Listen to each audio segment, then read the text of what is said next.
a WikiVidi Documentaries production. Don't forget to like and subscribe. Enjoy. Oasis, band. Oasis were an English rock band formed in Manchester in 1991. Developed from an earlier group, The Rain, the band originally consisted of Liam Gallagher, Paul, Bonehead, Arthurs, Paul, Guigsy, McGuigan, and Tony McCarroll. They were later joined by Liam's older brother Noel Gallagher as a fifth member, becoming the band's settled line-up until April 1995. Oasis signed to independent record label Creation Records in 1993 and released their record-setting debut album Definitely Maybe. The following year the band recorded Morning Glory with drummer Alan White, in the midst of a chart rivalry with Britpop peers Blur. Along with Suede, Pulp, Blur and others, Oasis came to be regarded as one of the major bands of the Britpop movement, and in many respects, eclipsed their peers in terms of commercial success and their influence on British culture, with What's the Story? Going on to sell 22 million copies worldwide, and the Gallagher brothers being featured regularly in tabloid newspapers for their sibling disputes and wild lifestyles. In 1996, Oasis performed 2 nights at Knebworth for an audience of 125,000 each night, at the time the largest outdoor concerts in UK history. In 1997 Oasis released their third album, Be Here Now. And although it was the fastest-selling album in UK chart history, the album's popularity tapered off quickly, but not before selling 8 million copies. McGuigan and Arthurs left Oasis in 1999 as the band released Standing on the Shoulder of Giants. After their departures, they were replaced by former Heavy Stereo guitarist/frontman Jem Archer and former Ride guitarist/frontman Andy Bell. Their fifth studio album Heathen Chemistry was released in 2002. In 2004 drummer Alan White left the band, leaving them as a 4-piece, with addition of The Who drummer Zach Starkey as recording and touring unofficial fifth member and founder, renewed success and popularity with Don't Believe the Truth. Following the recording of the band's 7th album Dig Out Your Soul in May 2008, after being made official member, during sessions, Starkey departed the band, and with Chris Sharrock as touring member, Oasis did their last tour as a collective band. During the tour the brothers' increasingly deteriorating relationship ultimately led to Noel Gallagher announcing in August 2009 that he would be leaving the band after a backstage altercation with Liam before a festival appearance. The band, comprising the remaining members of Oasis and led by Liam Gallagher, decided to continue working together under the name BDI until breaking up in 2014, while Noel went on to form his solo project Noel Gallagher's High Flying Birds. As well as singing in Mancunian accents and references to British culture in their lyrics, Oasis were influenced by British guitar bands from the past. They have had 8 UK #1 singles, and 8 UK #1 albums, and won 17 NME Awards, 9 Q Awards, 4 MTV Europe Music Awards and 6 Brit Awards, including one in 2007, for Outstanding Contribution to Music and one for the Best Album of the Last 30 Years as voted by BBC Radio 2 listeners. They have been nominated for 3 Grammy Awards. As of 2009, Oasis have sold over 85 million records worldwide. The band were listed in the Guinness World Records book in 2010 for longest top 10 UK chart run by a group, after an unprecedented run of 22 top 10 hits in the UK. The band also holds the Guinness World Record for being the most successful act in the UK between the years 1995 and 2005, spending 765 weeks in the top 75 singles and albums charts. 1991, 1992, formation and early years. Oasis evolved from an earlier band called The Rain, composed of Paul McGuigan, Paul Arthurs, Tony McCarroll and Chris Hutton. Unsatisfied with Hutton, Arthurs invited and auditioned acquaintance Liam Gallagher as a replacement.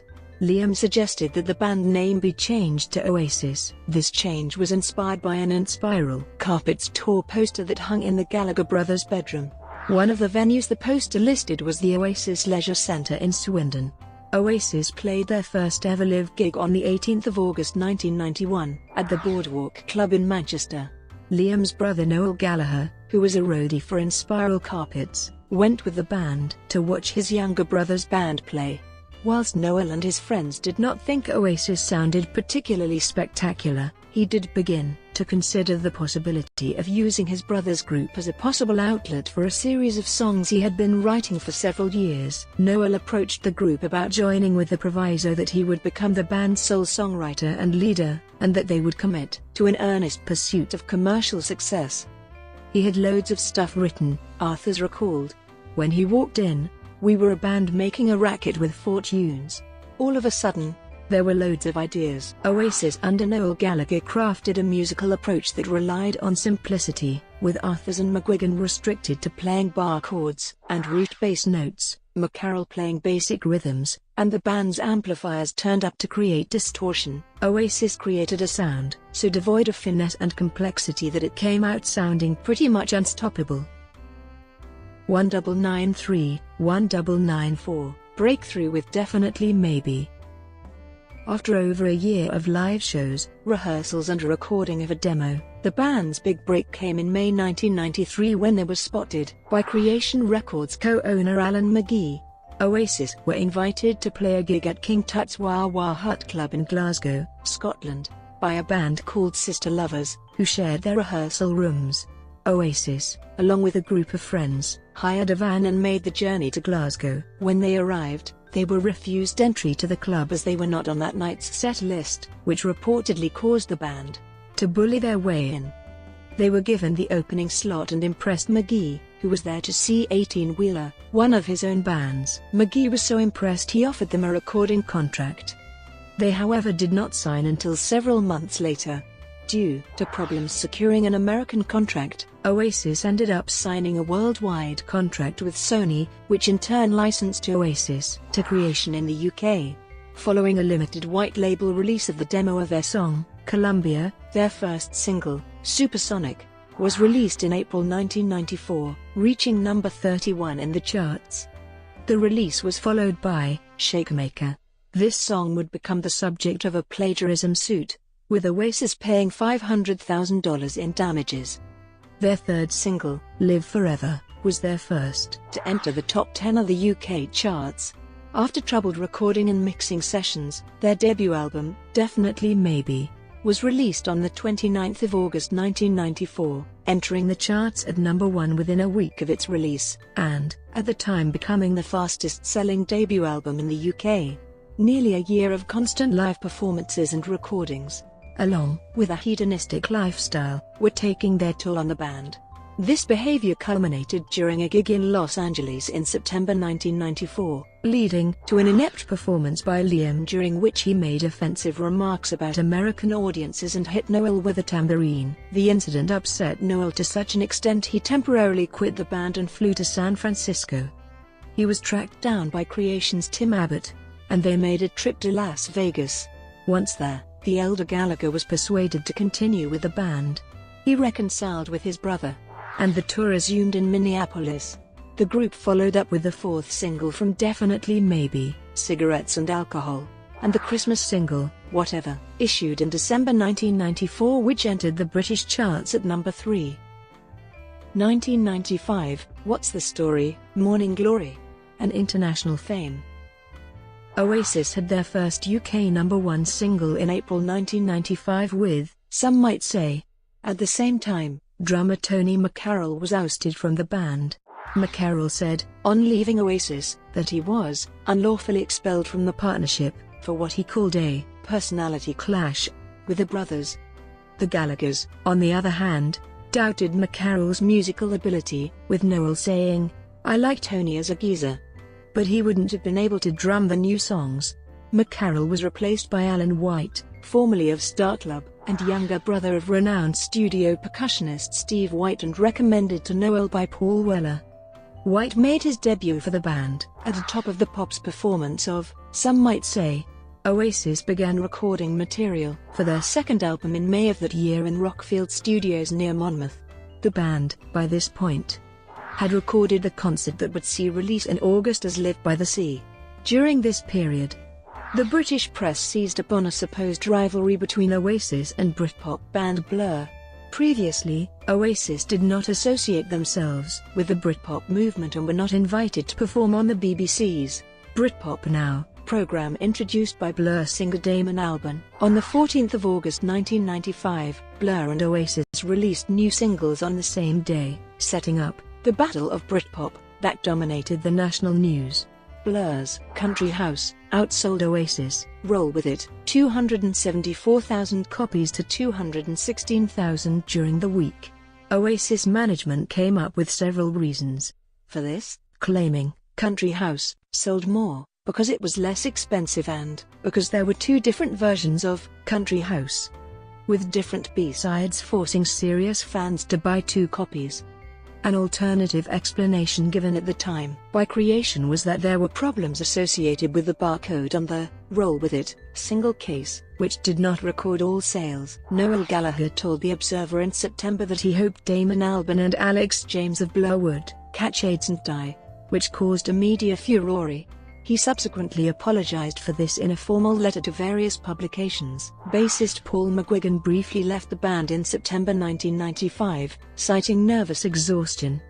He was replaced by Scott McLeod, formerly of the Yayas, who was featured on some of the tour dates as well as in the Wonderwall video before leaving abruptly while on tour in the US. McLeod later contacted Noel Gallagher claiming he felt he had made the wrong decision.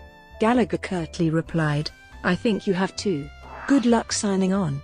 To complete the tour, McGuigan was successfully convinced to return to the band. Although a softer sound led to mixed reviews, Oasis' second album, Morning Glory, was a worldwide commercial success, selling over 4 million copies, thus becoming the fourth best-selling album in UK chart history and to this day, selling over 22 million units worldwide.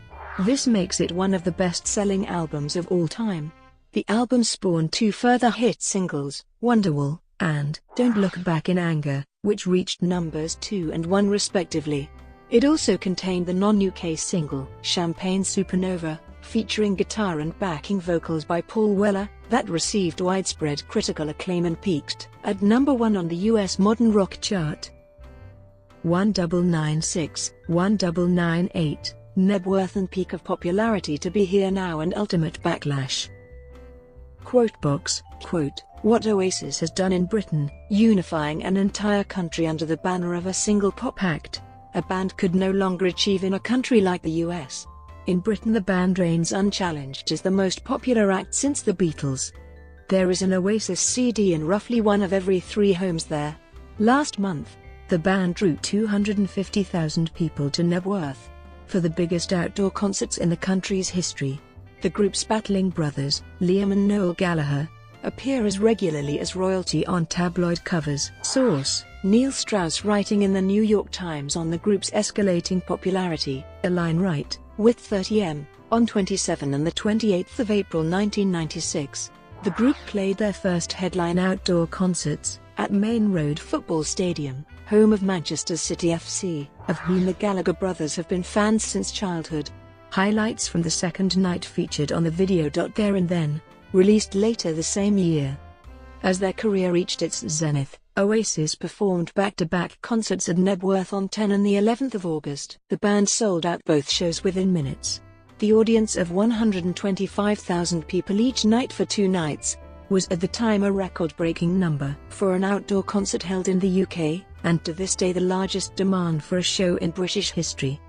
The rest of the month proved to be difficult for the group. Oasis were due to record an episode of MTV Unplugged at the Royal Festival Hall, but Liam pulled out, citing a sore throat. He watched the performance from a balcony with cold beer and cigarettes, heckling Noel singing between songs. 4 days later the group left for a tour of American arenas, but Liam refused to go. The band decided to continue the tour with Noel on vocals. Liam rejoined the tour on the 30th of August, and on the 4th of September 1996, Oasis performed Champagne Supernova at the 1996 MTV Video Music Awards at Radio City Music Hall in New York City. Liam made gestures at Noel during his guitar solo, then spat beer all over the stage before storming off. A few weeks later Noel flew home without the band, who followed on another flight. This event prompted media speculation that the group were splitting up. The brothers soon reconciled and decided to complete the tour. Listen vertical bar file name Oasis Do You Know What I Mean? Vertical bar title Do You Know What I Mean?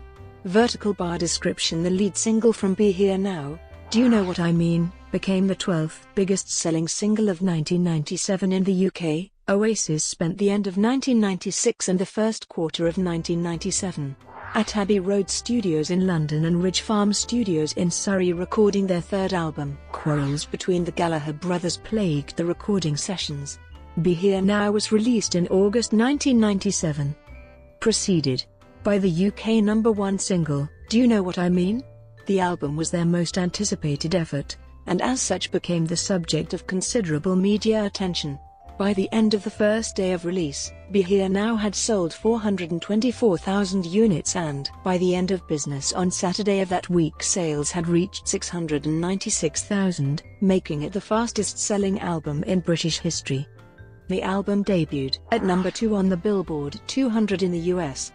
But its first week sales of 152,000, below expected sales of 400,000 copies, were considered a disappointment. Although early media reviews were positive, once the hype had died down, the album was criticized for being bloated and derivative, with most of the critics focused on the extensive length of several songs, the heavier sound, and overproduction.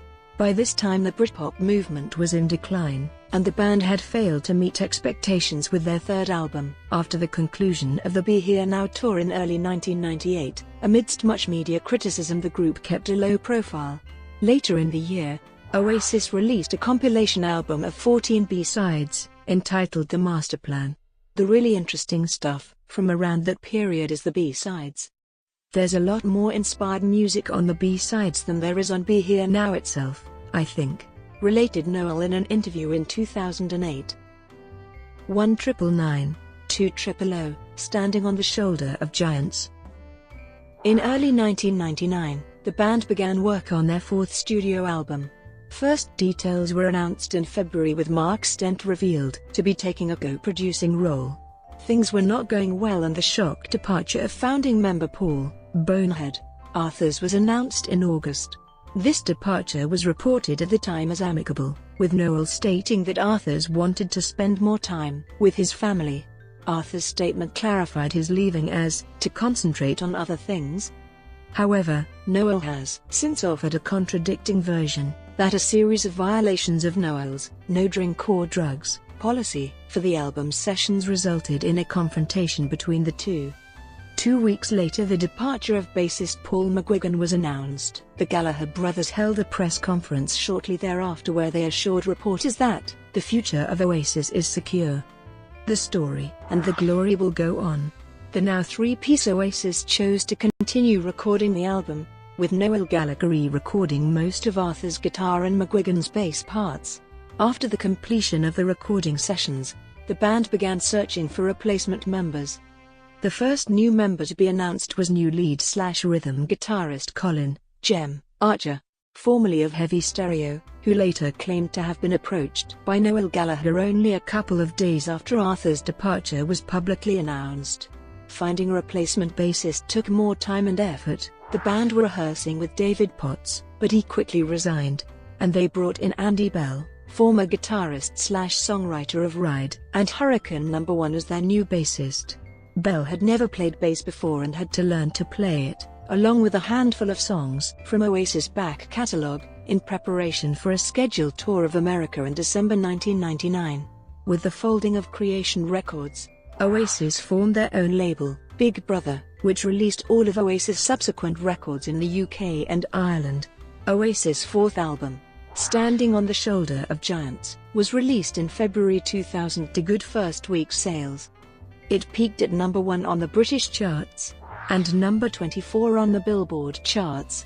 3 singles were released from the album: Go Let It Out, Who Feels Love, and Sunday Morning Call, all of which were top 5 UK singles. The Go Let It Out video was shot before Bell joined the group, and therefore featured the unusual lineup of Liam on rhythm guitar, Archer on lead guitar and Noel on bass. With the departure of the founding members, the band made several small changes to their image and sound. The cover featured a new Oasis logo, designed by Jem Archer, and the album was also the first Oasis release to include a song written by Liam Gallagher, entitled Little James. The songs also had more experimental, psychedelic influences. Standing on the Shoulder of Giants received only lukewarm reviews, and is the band's lowest-selling studio album. To support the record, the band staged an eventful world tour. While touring in Barcelona in 2000, Oasis were forced to cancel a gig when an attack of tendinitis caused Alan White's arm to seize up, and the band spent the night drinking instead. After a row between the two brothers, Noel declared he was quitting touring overseas altogether, and Oasis was supposed to finish the tour without him. Noel eventually returned for the Irish and British legs of the tour, which included 2 major shows at Wembley Stadium. A live album of the first show, called Familiar to Millions, was released in late 2000 to mixed reviews. Brought to you by WikiVidi Documentaries. Would you like to know more?